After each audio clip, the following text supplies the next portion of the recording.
મારા લગ્નના દિવસે મારો 12 વર્ષનો દેવર ખૂબ ખુશ હતો. હું તેને હંમેશા મારો નાનો ભાઈ માનતી હતી અને તે પણ મને પોતાની ભાભીમાં જ માનતો હતો. મારા પતિના મૃત્યુના થોડા દિવસો પછી હું એકલી સૂવામાં ડરતી હતી, તેથી તેને મારી સાથે સૂડાવતી હતી. તે શિયાળાની રાત હતી અને હું મારા દેવર સાથે એક બેડ પર સૂતી હતી. તે ઘણો નાનો હતો, પણ તે 12 વર્ષની ઉંમરે પણ 18 વર્ષના યુવાન છોકરા જેવો દેખાતો હતો. પતિના અવસાન પછી મારું જીવન ખૂબ જ મુશ્કેલી સાથે પસાર થયું હતું, પણ હું ક્યાં સુધી આ રીતે જીવી શકું? તે રાત્રે મારા દેવર સાથે મારા પતિ 2 દિવસ પહેલાં જ આ દુનિયા છોડી ગયા હતા. ઘરમાં સાસુઓ કે નણંદ પણ ન હતા.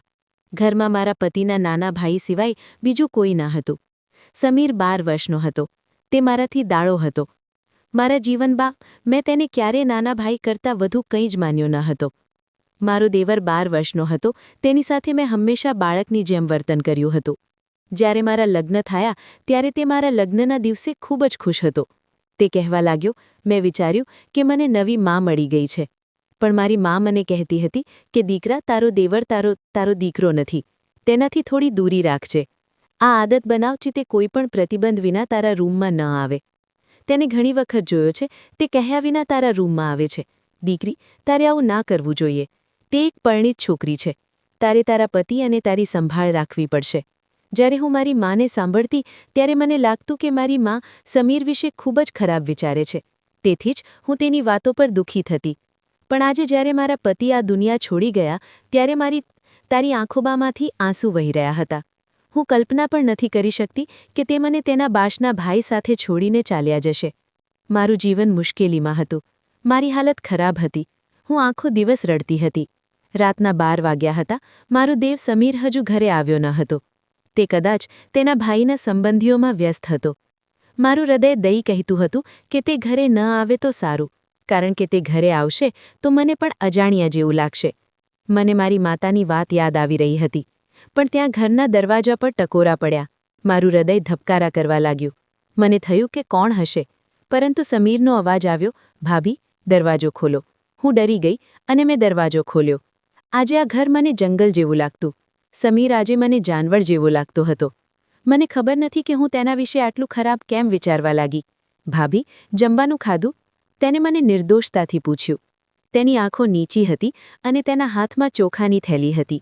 ચોખા હોટલના હતા. તેણે થોડા ચોખા અને દાળ લાવીને મારી સામે મૂકી દીધા. કહ્યું, ભાભી, મને રસોઈ બનાવતા તો નથી આવડતું, તેથી હું જમવાનું બહારથી જ લાવ્યો છું. તમે તેને ખાઓ અથવા તો ભૂખેથી મરી જશો, કારણ કે હું મારા ભાઈ પછી મારી માને ગુમાવવા માંગતો નથી. સમીરની આંખોમાં પણ આંસુ હતા. હકીકતમાં તે મને માં કહીને જ બોલાવતો હતો. પણ હજુ પણ મારા મનમાંથી મમ્મીના શબ્દો નીકળી રહ્યા ન હતા. ભાભી, તમારી ચિંતા કરવાની જરૂર નથી. હું તમારો આધાર બનીશ. તમે ઘર છોડીને ક્યાંય ન જતા. તે ખૂબ જ જજ્બાતથી વાત કરી રહ્યો હતો. પણ મારા મગજમાં ઘણા બધા પ્રશ્ન ફરતા હતા. અને હવે તમે તમારા રૂમમાં નહીં સૂવો. તે ટેરેસની નજીક છે. મને લાગે છે કે છત રૂમની નજીક હોવાને કારણે, અને હવે બધા જાણે છે કે અમારા ઘરમાં ભારાભાઈનું અવસાન થયું છે. તો તમારે એકલું સૂવું જરૂરી નથી.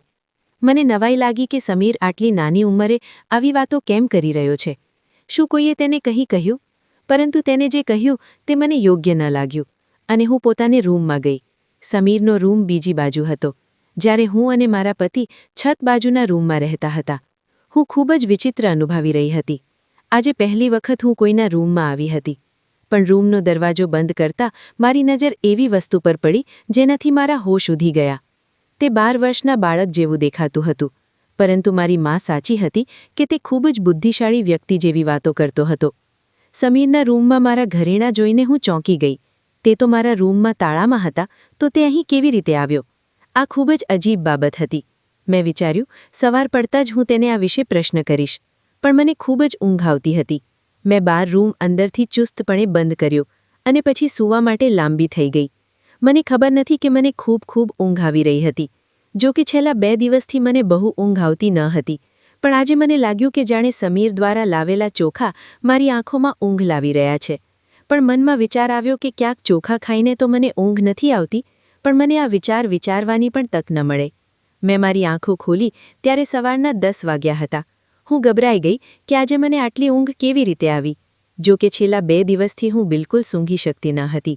પણ આજે ભાત ખાધા પછી મારી આંખો બંધ થઈ ગઈ, જાણે કોઈએ દારૂ પીવડાવ્યો હોય. મને નવાઈ લાગી કે આવું ન થવું જોઈએ, પણ મારા મનમાં એક જ વિચાર આવી રહ્યો હતો કે ક્યાંક સમીરે લાવેલા ભાત ખાધા પછી તો હું બેહોશ નથી થઈને. પણ તે આવું કેમ કરશે? જ્યારે હું બહાર આવી ત્યારે સમીર કિચનમાં ચા બનાવતો. મને તેને જોઈને ખૂબ જ ખરાબ લાગ્યું. તે કહેવા લાગ્યો, ભાભી, તમે સૂઈ ગયા હતા ને? તમને ખૂબ સારી ઊંઘ આવીને? મેં કહ્યું, આજે મને બહુ ઊંઘ આવી ગઈ હતી.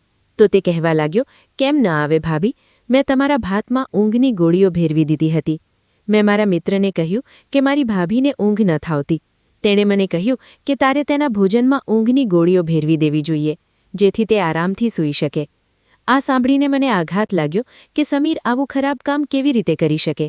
મેં કહ્યું, સમીર, તું આવું કેવી રીતે વિચારી શકે કે તું તારી ભાભીને જ બેભાન કરવા માંગતો હતો? તેને કહ્યું, ના ભાભી, આ તો તમે આરામથી સૂઈ શકો ને તે માટે કર્યું હતું. જુઓ, તમને કેવી ઊંઘ આવી ગઈ. અને હાલો, આ ચા પીઓ. ચા જોઈને હું ફરી શંકામાં પડી ગઈ અને કહેવા લાગી, તમે આમાં તો કંઈ પણ મિશ્રિત કર્યું નથી ને? તો તે કહેવા લાગ્યો, હું ભગવાનની શપથ ખાઉં છું. ભાભી, હું તમારી ઊંઘ માટે અને તમારી શાંતિ માટે ગોળીઓ ભેરવી હતી. તેથી હું તમારી સામે ચા પીઉં છું. તેના બદલે આપણે બંને અડધી અડધી પીશું. તે પોતે ચા પીવા લાગ્યો. મેં કહ્યું, ઠીક છે, મને માફ કરજો. હું તમારા વિશે સંચકાસ્પદ બની ગઈ હતી. હું સમીરનો ચહેરો જોતી તો હું તેની નિર્દોષતા પર વિશ્વાસ કરતી, કારણ કે ખરેખર તેના ચહેરા પર ઘણી નિર્દોષતા અને શિષ્ટતા હતી. મેં તેને કશું કહ્યું નહીં, કારણ કે હું જોવા માંગતી હતી કે આગળ શું શું કહે છે.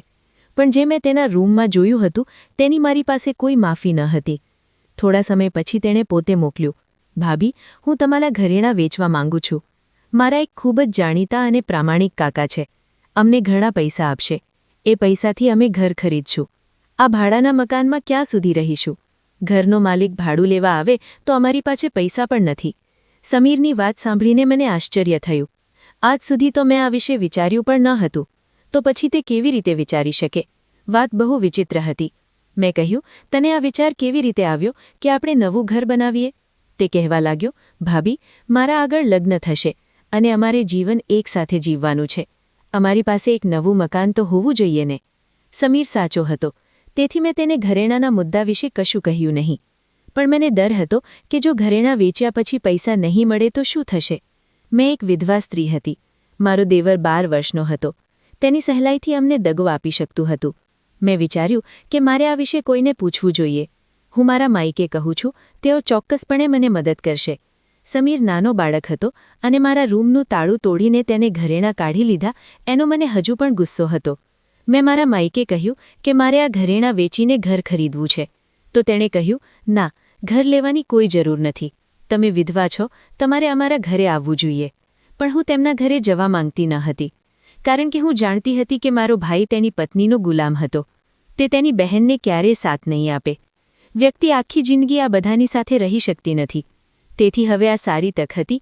તે ઘરેણાં વેચીને ઘર ખરીદી શકતી હતી. મારા પતિએ તેમના જીવનમાં મારા માટે ઘણા ઘરેણાં બનાવ્યા હતા, પણ મારા ભાઈઓનો ઈરાદો જોઈને મેં ઘરેણાં સંતાડી દીધા. હવે હું સમીરના સહારે ચાલી રહી હતી.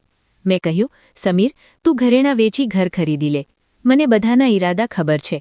સમીરે તે ઘરેણાં કાકાને વેચ્યા અને 2 દિવસ પછી અમને ખૂબ જ યોગ્ય જગ્યાએ ઘર પણ મળી ગયું અને ઘરની ચાવીઓ અને દસ્તાવેજો સમીરને સોંપ્યા. વિચારી રહી હતી કે આ બધું કેમ થઈ ગયું, જ્યારે આવા કામમાં તો ઘણો સમય લાગે છે. જ્યારે દસ્તાવેજો સમીરે લાવીને મારા હાથમાં મૂક્યા ત્યારે મને આશ્ચર્ય થયું. તે 12 વર્ષનો હતો, પરંતુ તેની હરકત મોટા માણસ જેવી હતી. પછી તેણે કંઈક વિચિત્ર કહ્યું. તેણે કહ્યું, ભાભી, આપણે આખું ઘર સાફ કરીએ, પછી મારે તમારી સાથે કોઈ અગત્યની વાત કરવી છે. આજે સમીરની આંખોમાં થોડી અજીબ બેચેની હતી, જેને જોઈને હું સમજી શકતી ન હતી કે તે મને શું કહેવા માંગે છે. તે સમયે ઉતાવળમાં હતી. અમે ઘરની બધી સામગ્રી ભરી દીધી હતી, પણ અમારું ભોજન અને રાશન ક્યાંથી આવશે તેની અમને ચિંતા હતી. મેં મારા જીવનમાં ક્યારેય બહાર જઈને કોઈ કામ કર્યું ન હતું. તો પછી સમીર કેમ કહેતો હતો કે મને તમારી સાથે વાત કરવી છે? મને ખબર નથી કે તેને શું કહેવું છે. મારા મનમાં ઘણા પ્રશ્ન હતા, પણ હું અત્યારે મૌન રહેવા માંગતી. સાંજે મેં બધો સામાન તેની જગ્યાએ રાખ્યો. બધું કામ કર્યા પછી મેં સરસ ભોજન તૈયાર કર્યું. હવે હું સમીરની રાહ જોઈ રહી હતી, કારણ કે તે આ ઘરનો ભાગ હતો અને હું ઈચ્છતી ન હતી કે બહાર જઈને ગંદુ ખાય. મેં તેના માટે ખૂબ જ મહેનતથી ભોજન તૈયાર કર્યું. ઘણો ખોરાક રાંધ્યા પછી મેં તેને ટેબલ પર રાખ્યું અને તેની રાહ જોવા લાગી. પરંતુ આજે તે ઘરે આવ્યો ન હતો. રાત્રિના 10 વાગ્યા હોવા છતાં તે આવ્યો ન હતો. તેના ભાઈના મૃત્યુ પહેલાં તે સાંજે 5 કેચની આસપાસ ઘરે આવતો અને તે પછી ક્યારેય ઘરની બહાર નીકળતો ન હતો. જ્યારે પણ અમે બહાર જતા ત્યારે તે ચોક્કસ અમારી સાથે આવતો, પરંતુ તે ક્યારેય એકલા ઘરની બહાર નીકળ્યો ન હતો. મને ડર લાગતો. હું તેની રાહ જોવા લાગી. હવે રાતના 12 વાગ્યા હતા અને 12 વાગે દરવાજો ખખડ્યો. મેં ગુસ્સાથી દરવાજો ખોલ્યો અને તેના પર વરસી પડી કે હું ક્યારથી તારી રાહ જોતી હતી. મેં તારા માટે ભોજન રાંધ્યું. તારા ભાઈના જતાની સાથે જ તમે રખડું બની ગયા છો. છેવટે એવું કયું કામ છે જે તમે ઘરે ન કરી શકો? તમારે બહાર તે કહેવા લાગ્યો, ભાભી હું આ કરી શકતો નથી. તેણે મારી તરફ જોયું, મારી સામે એવા ગુસ્સેથી જોયું કે હું ડરી ગઈ. પરંતુ તે માત્ર એક બાળક હતું. મેં મારા મનમાં વિચાર્યું કે હું તેને ડરાવી શકું છું. મનમાં વિચાર સાથે તેની સાથે વાત કરતી હતી કે તે બૂમો પાડવા લાગ્યો, હવે હું તમારી વાત નહીં સાંભળું ને તમે રાંધેલું ભોજન ખાઈ લો. આટલું કહી તે પોતાના રૂમ તરફ ગયો. તે સમયે તે 40 વર્ષના માણસ જેમ ગુસ્સે હતું. હું આંગે ખૂબ જ પછતાવો અનુભવી રહી હતી કે આ પાછળ ચોક્કસ કંઈક વાત તો હશે. આ વિચારીને હું તેના રૂમમાં ગઈ, તેને દરવાજો ખોલ્યો, મારી સામે વિચિત્ર નજરે જોઈને બોલ્યો, ભાભી તમને એક વાત કહું, તમે મારી સાથે લગ્ન કરી લો, નહીંતર મુશ્કેલીમાં મુકાઈ જશો. તેને સાંભળ્યા પછી મારી આંખો પહોળી થઈ ગઈ. મેં કહ્યું, તું આ વિચાર પણ કેવી રીતે કરી શકે કે હું તારી સાથે લગ્ન કરીશ? તારી માનો પ્રેમ ક્યાં ગયો? તું તો મને સવાર સાંજ માં કહેતો, પણ તને શું થયું? તારો મગજ કોણે ખરાબ કર્યો? તમે તમારા મનમાં આવો ખરાબ વિચાર પણ કેવી રીતે લાવી શકો છો? હું ગુસ્સાથી પાગલ થઈ ગઈ હતી, પણ તે કોઈ પણ પ્રકારના અહેસાસ વિના મારી સામે જોઈ રહ્યો હતો. મને તેની આંખોથી ડર લાગવા લાગ્યો. બોલતા બોલતા હું તરત ચૂપ થઈ ગઈ. તેની પાસેથી પાછી આવી અને પોતાના રૂમમાં બેસી ગઈ. રૂમનો દરવાજો બરાબર બંધ કરી દીધો. મારું હૃદય જોર જોરથી ધબકતું હતું. હું વિચારી પણ શકતી નહોતી સમીર આવો નીકળશે અને તે મને આવા પ્રકારની વાતો કહેશે. મેં તેને હંમેશા મારા બાળકની જેમ જ વર્તન કર્યું હતું. મારા પતિએ પણ મને સમીર વિશે કહ્યું હતું કે તારે હંમેશા તેને તારા બાળકની જેમ ગણીને તેનું પાલન પોષણ કરવું પડશે. તેની માં નથી, તેના પિતા નથી. પણ સમીરની આ વાતથી હું ખૂબ જ પરેશાન હતી. મેં વિચાર્યું કે આજ પછી હું તેની સાથે વાત નહીં કરું. કાયદેસર રીતે આ ઘર મારા નામે હતું. હું એકલી પણ અહીં રહી શકું છું. જો તે ફરીથી આવું વર્તન કરશે તો હું ચોક્કસ તેને ઘરની બહાર કાઢી નાખીશ. આ ઘર મારા પતિના પૈસાનું હતું અને મારા નામે હતું. સવારે ઉઠતાની સાથે જ હું સમીરના રૂમનો દરવાજો જોરથી મારવા લાગી. પછી મને સમજાયું કે તેનો રૂમ અંદરથી બંધ ન હતો. મેં બહારથી દરવાજો ખોલ્યો તો રૂમ સાવ ખાલી હતું. રૂમમાં કશું જ ન હતું. તો સમીર ક્યાં ગયો? મનમાં વિચારવા લાગી. મારું હૃદય ગુસ્સાથી પાગલ થઈ રહ્યું હતું. મેં બહારના દરવાજા તરફ જોયું તો બહારથી તારું હતું. મતલબ સમીર મને ઘરમાં કેદ કરી ગયો હતો. હવે મને તેનાથી નફરત થવા લાગી. વિચારવા લાગી, તે 12 વર્ષનો છે અને તેની ક્રિયાઓ જુઓ. આ વિચારીને મેં મારા માતા પિતાના ઘરે જવાનું નક્કી કર્યું. પણ પછી મને યાદ આવ્યું કે હું વિધવા છું. વારંવાર ઘરની બહાર ફેંકી દેવાય એ સારી વાત નથી. બસ આટલું વિચારીને હું લાચાર બનીને બેસી ગઈ. પતિના અવસાનને 1 મહિનો થઈ ગયો હતો. આ મહિનામાં સમીર ઘણો બદલાઈ ગયો હતો. મેં વિચાર્યું, ભગવાન, તમે મને એક બાળક આપ્યું હતું. હું તેના સહારે પણ મારું જીવન જીવી લેત. પણ હવે એના વિશે હું શું કહું? મારે એની સાથે કોઈ સંબંધ પણ નથી. જે વ્યક્તિના કારણે સંબંધ હતો તેણે તો આ દુનિયા છોડી દીધી. તેથી આજે મેં નક્કી કર્યું હતું કે જ્યારે સમીર આવશે ત્યારે હું તેને સ્પષ્ટ કહીશ કે તે આ ઘરમાં નહીં રહી શકે. રાતના હજુ 6 પણ વાગ્યા નહોતા, એટલે કે રાત શરૂ પણ નહોતી થઈ. એટલા સમયમાં મારા ઘરે ટકોરા પડ્યા. એટલે મેં વિચાર્યું કે સમીર હશે અને મેં દરવાજો ખોલ્યો તો સામે 3-4 માણસો ઊભો હતા. તે પુરુષો વિચિત્ર રીતે ગુસ્સે દેખાતા હતા. તેણે જે મને કહ્યું તે આશ્ચર્યજનક હતું, પણ સાથે મને દુઃખી કરતું હતું. તેઓએ કહ્યું, તમે અહીં એકલા રહો છો? મેં કહ્યું, હા, હું એકલી રહું છું. તેઓએ કહ્યું, ના, આ મહિલાનો દેવર પણ તેની સાથે રહે છે. તે ઘરે જ હશે. ખબર નહીં આ લોકો આ વિસ્તારને શું માને છે. હું તો કહું છું કે તેને અહીંથી કાઢી મૂકવી જોઈએ. આ લોકો માટે આ વિસ્તારમાં રહેવું યોગ્ય નથી. મેં કહ્યું, કેમ ભાઈ, અમે શું કર્યું? તો તે કહેવા લાગ્યા, અરે બહેન, તે શું કર્યું તું અમને પૂછે છે? તું 12 વર્ષના દેવર સાથે આ ઘરમાં એકલી રહે છે? તમે જાણો છો કે તમારા પતિનું તો મૃત્યુ થઈ ગયું છે. હવે તમે વિધવા બની ગયા છો. તમારે તો તમારા માતા પિતાના ઘરે આવવું જોઈએ. અમારી બહેન દીકરીઓ પણ અહીં રહે છે. અમે અમારા વિસ્તારમાં આવા લોકોને સહન કરી શકતા નથી. મને આ માણસો પર ખૂબ ગુસ્સો આવે, પણ હું કંઈ બોલી નહીં અને તેના ચહેરા પર દરવાજો બંધ કરી દીધો. મારી આંખોમાંથી આંસુ આવવા લાગ્યા. મને સમીર પર ગુસ્સો આવતો હતો. આ બધું તેને જ કર્યું હતું. મેં મારી પોતાની વસ્તુઓ પેક કરવાનું શરૂ કર્યું, કારણ કે હવે મારા માટે અહીં રહેવું મુશ્કેલ બની ગયું હતું. હું જાણતી હતી કે આવી વાતો મારા વિશે સમીરે જ ફેલાવી હતી, કારણ કે મેં તેની સાથે લગ્ન કરવાની ના પાડી દીધી અને જાણે કે હું બહુ પાપી સ્ત્રી છું. લોકો સાચું કહે છે કે આ દુનિયા એકલી સ્ત્રીને ક્યારેય જીવવા નહીં દે. તો જો તમને મારી સ્ટોરી પસંદ આવી હોય તો લાઇક, શેર, સબસ્ક્રાઇબ જરૂરથી કરજો અને કમેન્ટમાં મને જરૂરથી કહેજો કે સ્ટોરી તમને કેવી લાગી. Thank you.